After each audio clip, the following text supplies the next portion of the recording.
السلام علیکم. ایک سوال آیا ہے کہ آپ برزخ کو مختصراً سمجھا دیں. پہلے ایک والے لیکچر میں آپ کا وہ کافی طویل تھا، تو صرف برزخ کو ہلکا سا سمجھا دیں. قرآن میں برزخ 3 ہی جگہ لفظ آیا ہے. ان تینوں آیتوں کو دیکھ لیتے ہیں. اس وقت میرے پاس حافظ نظر احمد والا ترجمہ ہے. پہلے میں ان کا ترجمہ بتا دوں گا، پھر جو میری فہم سے ترجمہ بنتا ہے وہ، اور آخر میں آج کے حالات میں کس طرح یہ ہدایت ہے یا آج کس طرح قابل عمل یہ آیت ہے، اس کو بھی سمجھا دوں گا. تو سب سے پہلے سورہ مومنون اور اس کی آیت نمبر آپ 99 اور 100 دونوں کھول لیں، کیونکہ 100 میں صرف برزخ لفظ ہے، لیکن اس کو سمجھنے کے لیے ایک آیت پہلے سے لے لیتے ہیں. تو یہ جو نظر احمد صاحب والا ترجمہ ہے، یہاں تک کہ جب ان میں کسی کو موت آئے تو وہ کہتا ہے اے میرے رب مجھے پھیر دینا، واپس بھیج، پھر دنیا میں واپس بھیج دے، شاید میں اس میں کوئی اچھا کام کر لوں جو چھوڑ آیا ہوں. ہرگز نہیں، یہ تو ایک بات ہے جو وہ کہہ رہا ہے، اور ان کے آگے ایک برزخ آڑ ہے جس دن قیامت تک وہ اٹھائے جائیں گے. یہ ہے ان کا ترجمہ. یہاں سے ایسا لگ رہا ہے کہ جیسے جب بھی کسی کو موت آئے تو کہتا ہے میرے رب مجھے دنیا میں واپس بھیج دے، میں کوئی اچھا کام کروں جو میں چھوڑ آیا ہوں. تو کہہ رہے کہ ہرگز نہیں، یہ تو جو تم کہہ رہا ہے اس کے ایک برزخ ہے جس دن قیامت اٹھائے جاؤ گے، اس وقت تک ایک برزخ، ایک آڑ ہے، انہیں اب اٹھائے نہیں جا سکتے. اس کا صحیح فہم کیا ہے پہلے میں یہ بتا دوں آپ کو. حتیٰ یہاں تک کہ اذا جاء جب آئے احدہم الموت ان میں سے کسی ایک کو خاص مردنی، قال رب ارجعون تو کہا اے میرے رب مجھے لوٹا دے، لعلی اعمل صالحا شاید میں خوب مکمل صحیح عمل کروں، فیما ترکت اس میں جو میں نے چھوڑ دیا ہے، کلا ہرگز نہیں، انہا کلمۃ بے شک یہ بات ہے، ہوا قائلوہا وہی اسے کہا گیا ہے، ومن ورائہم اور ان کے ورے یعنی ان کے پیچھے سے، برزخن ایک آڑ، ایک رکاوٹ ہے، الی یوم یبعثون دوبارہ اٹھائے جانے کے دورانیے تک. اس کا رواں ترجمہ آپ کو بتا دوں. یہاں تک کہ جب ان میں سے کسی ایک کو خاص مردنی آئے، کہتا ہے میرے رب مجھے لوٹا دے، شاید میں وہ خوب مکمل صحیح عمل کروں جو میں چھوڑ آیا ہوں. ہرگز نہیں، بے شک یہ بات ہے، یہی کہا گیا ہے، اور اس کے پرے ایک دوبارہ اٹھائے جانے کے دورانیے تک سخت رکاوٹ ہے، آڑ ہے یا پردہ ہے یعنی برزخ ہے. دوسری آیت جو ہے وہ سورہ نمبر 25 یعنی سورہ فرقان، اور اس کی آپ آیت نمبر دیکھ لیں 53 یعنی 53. یہاں جو ان کا ترجمہ ہے، اور وہی ہے جس نے 2 دریاؤں کو ملا کر چلایا، یہ اس طرف کا پانی خوشگوار شیریں ہے اور یہ دوسرا تلخ بدمزہ ہے، اور اس نے ان دونوں کے درمیان ایک غیر محسوس پردہ اور مضبوط آڑ بنائی. وہو الذی اور وہی ہے جو کہ مرج البحرین ملا دیا ہے 2 بہاؤ دینے والوں کو، ھذا عذب فرات یہ ایک خوشگوار سزا ہے، وھذا ملح اجاج اور یہ تلخ بدمزگی ہے، وجعل بینہما اور بنا دیا ان دونوں کے درمیان، برزخن ایک آڑ، وحجرم یعنی سخت رکاوٹ ہے، مہجورہ ایک سخت رکاوٹ کی طرح.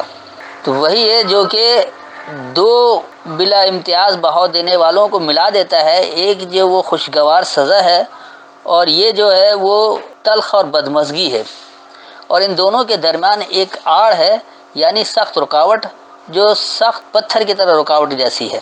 اب تیسری جگہ آئیے، یہ سورہ رحمان سورہ نمبر 55 اور اس کی آیت نمبر ہے 20. تو آپ 19-20 دونوں دیکھ لیں، 19 اور 20. اس نے 2 دریا بہائے ایک دوسرے سے ملے ہوئے، ان دونوں کے درمیان ایک آڑ ہے، وہ ایک دوسرے سے نہیں ملتے. مرج البحرین ملا دیا ہے 2 بلا امتیاز بہاؤ دینے والوں کو، یلتقیان وہ باہم ملاقات کرتے ہیں، باہم ملتے ہیں، بینہما برزخون ان دونوں کے درمیان ایک رکاوٹ ہے، ایک آڑ ہے، لا یبغیان وہ دونوں بغاوت نہیں کرتے ہیں. کیونکہ اس وقت یہاں پر صرف برزخ سمجھانا مقصد ہے، اس لیے میں اس کی ڈیٹیل میں نہیں جاؤں گا کہ یہ کون سے بحرین کی بات ہو رہی ہے، یہ پھر جب سورہ رحمان کا درس آئے گا تو اس میں سن لیجیے گا. تو ملا دیا ہے 2 بلا امتیاز بہاؤ دینے والوں کو، وہ باہم پیش ہوتے ہیں، ان دونوں کے درمیان ایک آڑ ہے، ایک رکاوٹ ہے، اور وہ دونوں بغاوت نہیں کرتے ہیں.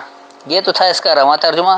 اب دیکھیے کس طرح سے آج قابل عمل ہے یا ہدایت کس طرح سے آج کے دور میں دیے جا رہی ہے. تو سب سے پہلے جو یہاں پر آیا ہے سورہ مومنون میں کہ جب ان میں سے کسی ایک کو خاص مردنی، یہ خاص مردنی الموت جو ہے اسی کو موت کہا گیا ہے، اب بعض لوگ یہ کہتے ہیں کہ جی روح نکل گئی اور جسم کو موت آ گئی، حالانکہ یہ روح اور جسم کا دو الگ الگ تصور بھی قرآنی تصور نہیں ہے، یہ بھی غیر قرآنی تصور ہے، لیکن اس وقت اس کے ڈیٹیل مقصود نہیں ہے تو اس کو چھوڑ دیں کہ یہاں تک کہ جب بھی کسی ایک کو خاص مردنی آ جائے نا، جب بھی کسی کو موت آ جائے، مر جائے، قال رب ارجعون، تو وہ کہتا ہے کہ مجھے لوٹا دے، مجھے رجوع کرنے کا موقع دے، مجھے لوٹا دے، کس لیے کہ شاید میں مکمل صحیح عمل کر لوں جو میں چھوڑ آیا ہوں۔ تو کہہ رہا ہے ہرگز نہیں، یہ تو ایک بات ہے، یہی کہا جاتا ہے، یعنی ہر شخص یہی کہتا ہے جب اس کو موت آتی ہے تو اس کے ذہن میں یہی ہوتا ہے کہ کاش میں مزید زندہ رہتا، موت کے وقت یہ سوچ رہا ہوتا ہے کہ میں ایسا کر لیتا ویسا کر لیتا، تو وہ اس وقت رجوع کرنا چاہتا ہے۔ اور کس لیے رجوع کرنا چاہتا ہے کہ میں اب مکمل صحیح عمل کر لوں جو میں نے چھوڑ دیا تھا۔ تو اللہ کہہ رہا ہے ہرگز نہیں، ایسا نہیں ہوتا، یہ تو ایک بات ہے، یہی کہا گیا ہے۔ اور ان کے ورے یعنی اس کے پرے، اس کے پیچھے جو ہے دراصل ایک آڑ ہے، ایک رکاوٹ ہے، ایک ایسا غیر محسوس رکاوٹ ہے جس کو نظر سے دیکھا نہیں جا سکتا ہے، اور یہ کب تک ہے؟ جب تک آپ دوبارہ اٹھائے جانے کی دورانیے تک۔ یقینی سی بات ہے قیامت کے دن جو حساب کتاب دینا ہے وہ دوبارہ دورانیے، تو مرنے سے لے کر وہ اٹھائے جانے کے دورانیے تک ایک آڑ ہو جاتا ہے، ایک رکاوٹ ہو جاتی ہے۔ یہ کوئی عالم برزخ وغیرہ نہیں ہے جو لوگوں نے کہانی بنا رکھا ہے، تو ہمیں اس مذہبی چورن کی طرف نہیں جانا ہے۔ اللہ کیا کہہ رہا ہے صرف یہ دیکھنا ہے۔ تو یہاں پر یہی بات ہو رہی کہ جب بھی کسی کو مردنی آ رہی ہوتی ہے، جب وہ مر رہا ہوتا ہے، تو پھر وہ یہ کہتا ہے کہ اے رب میں رجوع کرنا چاہتا ہوں اور میں صحیح عمل بھی کرنا چاہتا ہوں جو میں نے چھوڑ رکھا ہے۔ تو وہاں کہا جا رہا ہے کہ ہرگز نہیں، یہ تو بات ہے اور ہر ایک کو یہی بات کہتا ہے۔ تو دراصل اس کے پیچھے کیا ہے؟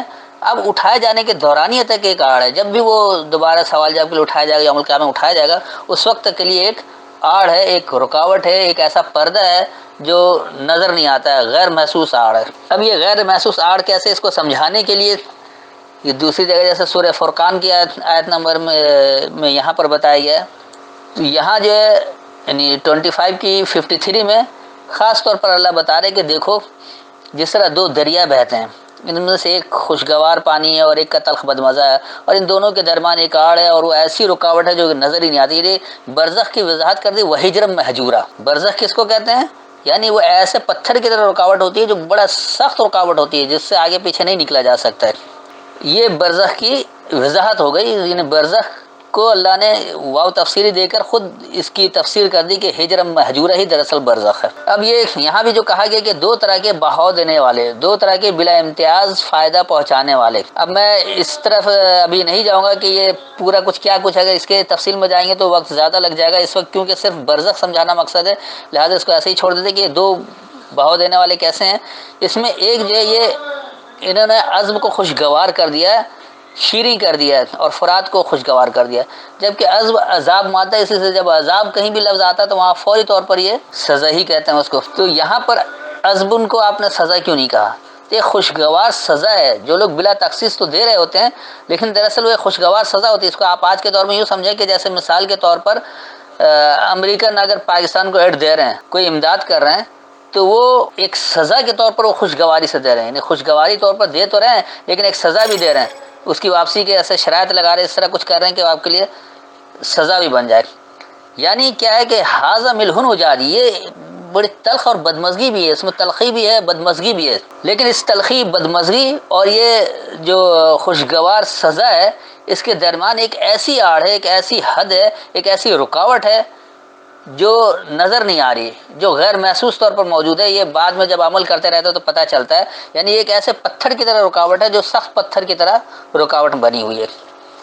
اسی کو اب سورہ رحمان میں آ جائیں تو یہاں پر بھی یہی ہے کہ جو یہ کہہ رہے ہیں کہ یہ دو بلا امتیاز بہاؤ دینے والے جب باہم پیش ہوتے ہیں تو وہ مل جاتے ہیں، اور ان دونوں کے درمیان ایک ایسی آڑ ہے اور وہ دونوں بغاوت نہیں کرتے ہیں۔ تو یہ بھی دو کس طرح کے بہاؤ دینے والے، یہ تو سورہ رحمان کے درس میں آئے گا۔ اس وقت جو اصل میں بتانا مقصد تھا برزخ کو، تو اس کو دیکھ لیں کہ بلا امتیاز بہاؤ دینے والے جب ملتے ہیں، وہ باہم پیش ہوتے ہیں، تو ان دونوں کے درمیان ایک ایسی رکاوٹ ہوتی ہے اور وہ دونوں بغاوت نہیں کر رہے ہوتے ہیں۔ جو بلا امتیاز بہاؤ دینے والے ہیں، فائدہ دینے والے، لوگوں کو فائدہ پہنچاتے ہیں، تو وہ کوئی بغاوت نہیں کرتے ہیں، وہ باہم پیش بھی ہوتے ہیں، اور ان دونوں کے درمیان ایک طرح کی رکاوٹ بھی ہوتی ہے، ایک آڑ بھی ہوتا ہے جو نظر نہیں آتا ہے۔ تو برزخ کی جو وضاحت ہے، دراصل برزخ ہجرم محجورہ ہی ہے، یعنی کہ ایسی رکاوٹ جو نظر نہیں آتی، جو محسوس نہیں ہوتی ہے، اور اسی رکاوٹ کو برزخ کہا جاتا ہے۔ اسی لیے مرنے کے بعد سے قیامت کے دورانی کے وہ اٹھائے جانے تک وہ بھی ایک ایسی آڑ ہے، غیر محسوس آڑ ہے جو کسی کو نظر نہیں آتی، اور ایسی سخت رکاوٹ ہے اس کو کوئی عبور بھی نہیں کر سکتا، پتھر کی طرح سخت ہے، اس کو عبور کرنا بھی ممکن نہیں ہے۔ تو یہ برزخ کی مختصر وضاحت تھی، میرے خیال میں اتنا کافی ہے۔ پھر بھی کوئی سوال رہ گیا ہو، سمجھ میں نہیں آیا ہو تو بعد میں پوچھ سکتے ہیں۔ السلام علیکم۔